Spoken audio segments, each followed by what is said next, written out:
പെണ്ണ് കണ്ട് കല്യാണം കഴിക്കുക എന്ന് പറയുന്നത് അത്ര എളുപ്പമുള്ള കാര്യമല്ല. അങ്ങനെയാകുമ്പോ പെണ്ണുകളുടെ ഡിമാൻഡ് കാണാൻ തന്നെ പെണ്ണ് കാണാൻ പോകുന്നതിന്റെ അവസ്ഥ വല്ലാത്തതാണ്.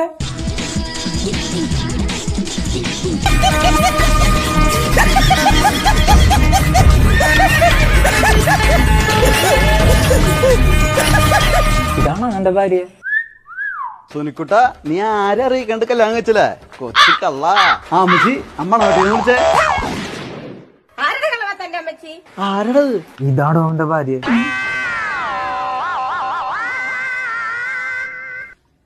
Thank you baby. എന്നാലും നീ എന്ത് കണ്ടിട്ടാടാ ഈ ആന്റീനെ കിട്ടിയേ? ഇപ്പോഴത്തെ പെമ്പിള്ളേരുടെ ഡിമാൻഡ് നമ്മളെ കൊണ്ട് കൂട്ടി കൊടുക്കുക. അത് വെച്ച് നോക്കുമ്പോ ഈ ആന്റിയ നല്ലത്. ഇതാവുമ്പോ കൊമ്പത്തെ ജോലിയും വേണ്ട, ബാങ്ക് ബാലൻസും വേണ്ട, പെണ്ണുകാണലും വേണ്ട, ചെലവും വേണ്ട, പരാതിയില്ല, പരിഭവമില്ല, സ്നേഹം മാത്രം കൊടുത്താൽ മതി.